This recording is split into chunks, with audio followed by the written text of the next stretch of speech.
జిల్లాలోని దేవాలయాల అభివృద్ధికి ప్రత్యేక చర్యలు ప్రభుత్వం తీసుకుంటుందని ఎమ్మెల్యే గుండుశంకర్ పేర్కొన్నారు. నగరంలోని దేవాదాయ శాఖ అసిస్టెంట్ కార్యాలయంలో అధికారులతో సమావేశం బుధవారం నిర్వహించారు. ఎమ్మెల్యే శంకర్ మాట్లాడుతూ రాష్ట్ర పండుగగా రథసప్తమికి త్వరలో ప్రభుత్వం నుంచి ఉత్తర్వులు రానున్నాయన్నారు. జిల్లాలో ప్రభుత్వ ఆధీనంలో ఉన్న దేవాలయాల అభివృద్ధికి కృషి చేస్తున్నామన్నారు. జిల్లాలో 88 దేవాలయాలు ఉన్నాయని వాటికి సంబంధించి భూముల వివరాలు సక్రమంగా తెలియజేయాలని సిబ్బందికి ఆదేశించారు. కొన్ని దేవాలయాల్లో సమస్యలు ఉన్నాయని వాటి పరిష్కారానికి కృషి చేస్తామన్నారు. ముఖ్యంగా ప్రాముఖ్యత ఉన్న ఆలయాలకు ఫెస్టివల్ చేస్తామన్నారు. దేవాలయాలకు సంబంధించిన భూములు ఆక్రమణలకు గురైతే వాటిని చట్టరీత్యా స్వాధీనం చేసుకుంటామన్నారు.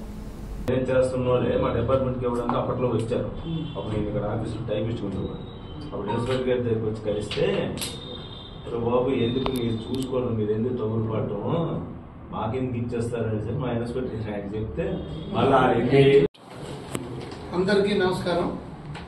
ఈరోజు శ్రీకాకుళం నియోజకవర్గం సంబంధించి ఉన్న గవర్నమెంట్ ఎండోమెంట్ అండర్లో ఏవైతే దేవస్థానాలు ఉన్నాయో వాటన్నిటిని మీద ఈరోజు రివ్యూ చేయడం జరిగింది. ఇది అసిస్టెంట్ కమిషనర్ కార్యాలయం దేవస్థానం బోర్డు ఎండోమెంట్ వారి ఆఫీస్లో అసిస్టెంట్ కమిషనర్ గారి ఆధ్వర్యంలో ఈరోజు రివ్యూ చేయడం జరిగింది. అయితే దీంట్లో దాదాపు 22 టెంపుల్స్ 5 lakhs అబోవ్ ఇన్కమ్తో ఉన్నాయి. అలాగే టోటల్ ఎండోమెంట్ అండర్లో 88 టెంపుల్స్ ఉన్నాయి. దీంట్లో చాలా ల్యాండ్స్ గవర్నమెంట్ అదే టెంపుల్ ఎండోమెంట్ ల్యాండ్స్ కానీ అలాగే ఇనామ్ సర్వీసెస్ ల్యాండ్స్ ఇవన్నీ ఉన్నాయి. కొన్ని దగ్గరలో డిస్ప్యూట్స్ కూడా కొన్ని ఉండడం జరిగింది. దానిపైన కూడా చర్చించాం. అలాగే ప్రతి ఆలయం యొక్క ప్రాముఖ్యత ఏంటి, అక్కడ ఏ రోజు ఫెస్టివల్స్ అవుతాయి, ఆ ఫెస్టివల్స్ ని మనం ఇంకా హైలైట్ చేసి అక్కడ గ్రామస్తులు కానీ ఆ ఏరియా ఉన్న అందరినీ కలుపుకొని వాళ్ళ భాగస్వామితో దీన్ని ఎలాగ ఇంకా డెవలప్ చేయగలము, అలాగే ప్రతి ఫెస్టివల్ ని బాగా చేయడం, అలాగే ఏవైతే ల్యాండ్స్ ఇంకా ఎంక్రోచ్మెంట్స్ అయ్యాయో ఆక్రమణకు అయ్యాయో వాటి మీద కోర్టు కేసులు ఇంకా ముందుకెళ్లి వీలైనంత త్వరితగతిన అవి పూర్తి చేసుకొని ఈ నియోజకవర్గ పరిధిలో ఉన్న దేవాలయాలను అన్నింటిని కూడా అభివృద్ధి చేయడానికి అనేది ముఖ్య ఉద్దేశం.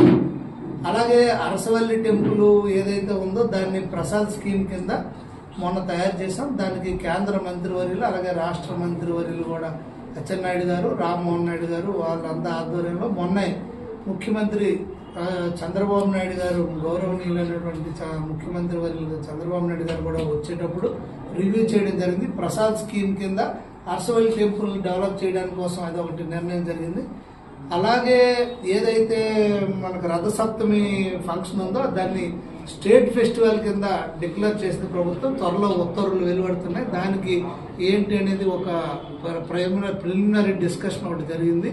అలాగే శ్రీకూర్మం అరసవల్లి 2 టెంపుల్స్ ఉన్న ట్యాంక్ పుష్కరణలు కూడా ఎలా చేయాలి, సిజిఎఫ్ గ్రాంట్ కింద వచ్చిన 2 కోటి రూపాయలు శ్రీకూర్మం అలాగే 4 కోట్లు అరసవల్లిది, దాన్ని మళ్ళీ రీయాక్టివ్ చేసి మళ్ళీ టెండర్స్ ని ఫైనలైజ్ చేయడానికి కోసం అది ఒకటి డిస్కషన్ నడిచింది.